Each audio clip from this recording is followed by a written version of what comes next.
Everyone, welcome to our another blog. আজকে আমি সকাল সকাল প্যাকিং করছি, কারণ আমি যাব এক জায়গায়। কোথায় যাব সেটা পরে বলছি, তার আগে তোমাদেরকে দেখিয়ে দিই আমি প্যাকিং করছি আর সিম্বা এখানে কি করছি। মানে যাতে আমাকে যেতে না দেয় তার জন্য উনি আমার সমস্ত ড্রেসেসের ওপরে এইভাবে বসে পড়েছে। আমি এখানে প্যাকিং করছি আর ইনি ড্রেসের ওপর বসে পড়েছে। আর লিও আমার ওপর রাগ করে খাটের নিচে চলে গেছিলো, আর সেখানেই ও ঘুমিয়ে পড়েছে রাগেতে। সকাল থেকে আমার সাথে কথাও বলছে না, আমার কাছে আসছেও না, বিকজ ট্রলি বার করলে ওরা বুঝতে পারে যে কোথাও একটা যাচ্ছি। মানে এখন যদি কাজও থাকে তখনও ভাবে কি হয়তো আমি দূরে কোথাও চলে যাচ্ছি। আর দেখো জামা কাপড়ের ওপর এভাবে বসে পড়েছে যাতে আমি এগুলোকে না নিতে পারি। আর একবার করে ট্রলির ভেতর থেকে সব টেনে টেনে বার করছে। সকালবেলা ঘুম থেকে উঠেই মানে এখনও এত তাড়াহুড়ো করছি যে আমি কিচ্ছু রেডি হতে পারিনি। লাগেজটা আমরা রাত্রেবেলা প্যাকিং করবো ভেবেছিলাম, কিন্তু কালকে হয়ে ওঠেনি, তো আজকে লাগেজ প্যাকিং করব। এখন সকালবেলা আমার 10টায় ট্রেন রয়েছে, আমি প্যাকিং করে তাড়াতাড়ি বেরোবো।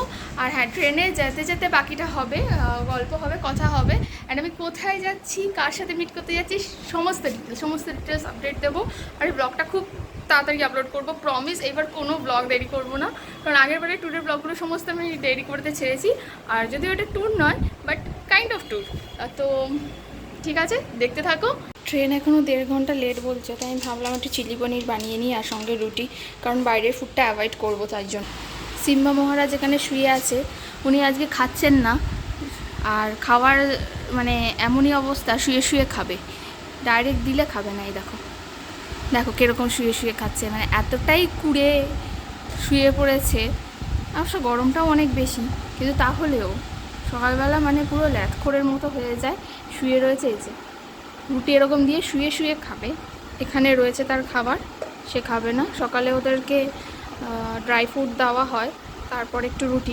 একদম সকালে ফার্স্টে ওরা দুধ খায়, বিস্কুট খায়, দেন ওদেরকে রুটি অথবা ড্রাই ফ্রুট আর কিছু ভেজিস যদি হয়। তো আজকে রুটি দিচ্ছি নর্মালি। লিও আবার শুধু রুটি খায় না, সিম্বাই খায়। আর লিও তো আজকে ঘুমিয়ে রয়েছে, আমার ওপর রাগ করেছে। আমি মোটামুটি ফুডগুলো প্যাক করে নিয়েছি, আমার ব্যাগও মোটামুটি প্যাক হয়ে রয়েছে। এই যে এখন উঠে খাচ্ছে, সে ঝটপট আমি চিলি পনিরটা বানিয়ে নিই, বিকজ আমার লেট হয়ে যাবে। সিম্বু টাটা। যেহেতু আমার ট্রেন হাওড়া থেকে ছিল, তাই পাপা চুচুড়া স্টেশন পর্যন্ত আমাকে সি আপ করতে এসেছিল। স্টেশনে পৌঁছে জানতে পারি যে ট্রেন আরও 1 ঘন্টা লেট। আর এই এতক্ষণ আমি স্টেশনে কি করব কিছুই বুঝতে পারছিলাম না। এসির ওয়েটিং রুমে গিয়েও দেখেছিলাম প্রচণ্ড ভিড়, আর বাইরেও সেরকম কোথাও বসার জায়গা ছিল না, তার মধ্যে এত গরম। অবশেষে ভাবলাম ফুড কোর্টে গিয়ে একটা লস্যি অর্ডার করে বসা যাক। ও মা, গিয়ে দেখি লস্যি খাওয়ার জন্য তারা বসতে দেবে না, তাই সব থেকে কম দামে কি আছে মেনু কার্ড থেকে খুঁজে একটা ডোসা অর্ডার করে ফেললাম। ও মা, খেতে খেতে দেখি ডোসার সাথে একটা পাথরও গিফট করে দিয়েছে। তা ওদেরকে ডেকে বললাম, দাদা এই অমূল্য পাথর আমার লাগবে না, আপনারা নিয়ে যান। ওরা আমাকে পাল্টে আরেকটা ধোসা দিয়ে গেছে ঠিকই, তবে আমাদের হাওড়া ফুড কোর্টের মাস্টার শেফ বোধহয় একটু চটেই গেছিলেন, তাই দ্বিতীয়বার অর্ডারটা পাল্টে একটা পোড়া ধোসা দিয়ে গেছিলেন। যাকে কি আর করবো, আমি মনের দুঃখে তারপর পেরিয়ে যাই সেখান থেকে। আর কিছুক্ষণ পরেই চলে আসে আমার ট্রেন। আমি দাঁড়িয়ে আছি স্টেশনে, বাট এটা এইটুকুই না বুঝতে পারছি না। H1 লেখা আছে, বাট এখানে অনেকটা বেশি ভিড় আছে, সো দ্যাটস ওয়াই আমি বুঝতে পারছি না যে এখানে কোথায় হবে, কম্পার্টমেন্ট কোথায় পড়বে। ফাইনালি আমার ট্রেন চলে এসেছে। ট্রেনকে দেখে ইচ্ছা তো করছিল বরণডালা নিয়ে ওকে একবার বরণ করে নিই, কারণ এত পাংচুয়ালিটি দেখানোর জন্য। কিন্তু যাই হোক, আমার ইমোশনকে খুব কন্ট্রোল করে ট্রেনে উঠে পড়লাম। ট্রেনে উঠেই প্রথমে নিজের সিট নাম্বার খুঁজে, তারপর সেখানে জিনিসপত্রগুলোকে ভালো করে সেট করে দিলাম, আর তারপরে ঘুরতে বেরিয়ে পড়লাম। ঘুরতে ঘুরতে আমি হারিয়ে ফেলেছি যে আমি কোন কেবিনে ছিলাম। তারপরে খুঁজে খুঁজে নিজের কেবিনটা পেলাম। এরপরে আর ঘুরতে যাওয়ার রিস্ক নিইনি, সোজা গিয়ে নিজের সিটে বসে পড়েছি একদম শান্ত ভালো মেয়ের মতো। হাওড়া থেকে 3টের সময় ট্রেন ছেড়েছিল, আর দেখতে দেখতে 8:30 বেজে গেল।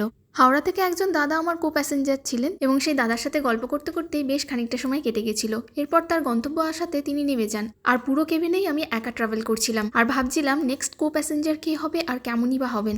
টিসির সাথে কথা বলে জানতে পারলাম রাতে আর কোনো প্যাসেঞ্জার আসছেন না, তাই জন্য আমি ডিনার করে কেবিনের ডোর ভেতর থেকে লক করে নিশ্চিন্তে ঘুমিয়ে পড়েছিলাম। সত্যি ফার্স্ট এসিতে ট্রাভেল করার এই একটা সুবিধা, মোবাইল, পার্টস, লাগেজ এসব নিয়ে একদম নিশ্চিন্তে থাকা যায়, আর জার্নিটাও অনেক বেশি কমফোর্টেবল হয়, আর ফেসিলিটিস, সার্ভিস দুটোই যথেষ্ট ভালো।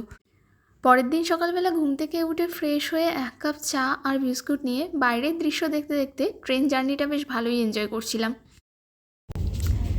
This is Lucknow. শুরু থেকে তুলতে পারিনি বিকজ আমি ভুলে গেছি। অ্যাকচুয়ালি মামের সাথে ফোনে এঙ্গেজ ছিলাম, তো ভিড় অনেক আছে। দেখা যাক। আমার কেবিন পুরো ফাঁকা হয়ে গেছে, আমি একা আছি। হ্যাঁ, এখানের আঙ্কেলটা রয়েছে, ওনারা একটু দূরেই যাবেন, তাই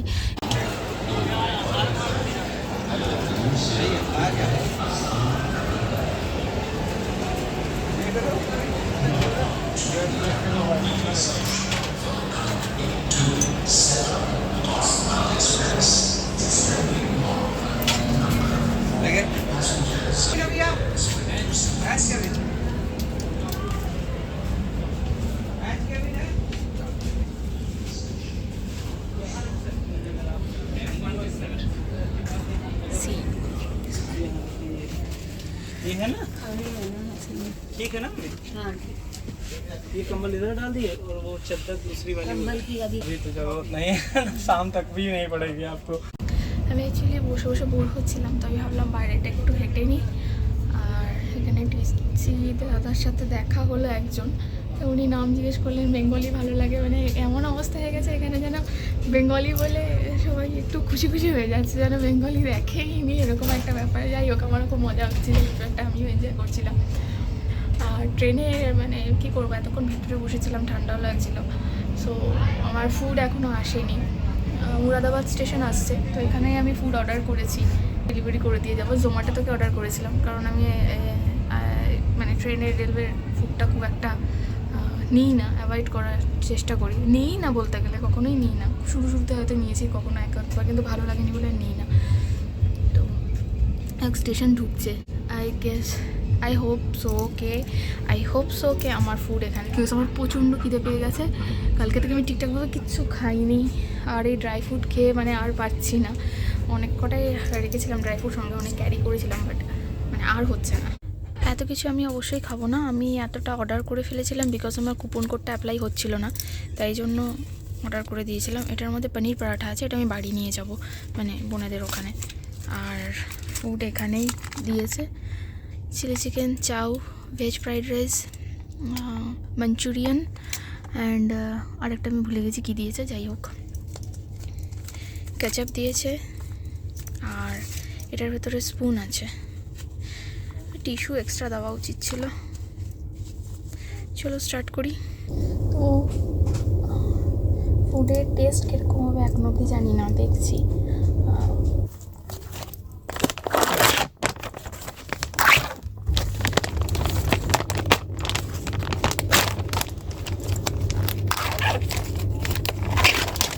প্যাকেজিংটা অনেক ভালোই করেছে।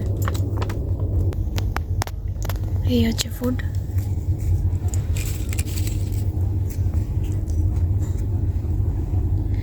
চাও, ফ্রাইড রাইস, উপরে সব এগ দেওয়া রয়েছে। হানি পটেটো, এটাই বলতে ভুলে গেছিলাম, chilli chicken and veg manchurian. ফুডের টেস্ট কেমন একবার ট্রাই করে দেখছি।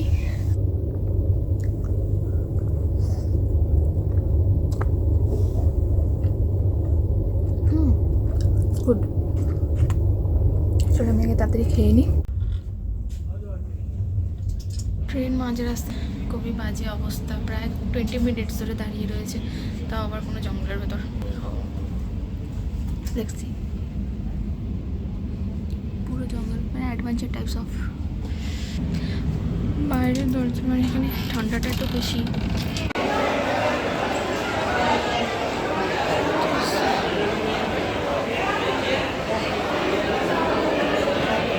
ফাইনালি আমি পৌঁছে গেছি দেরাদুনে। আমার পৌঁছানোর টাইম ছিল 5:45, আর সেখানে আমি পৌঁছেছি প্রায় 9:30। কিন্তু অবশেষে ঠিকঠাক পৌঁছে গেছি, এটাই অনেক। বাড়ি গিয়ে ফ্রেশ হয়ে আমরা বসে পড়েছিলাম ডিনার করতে।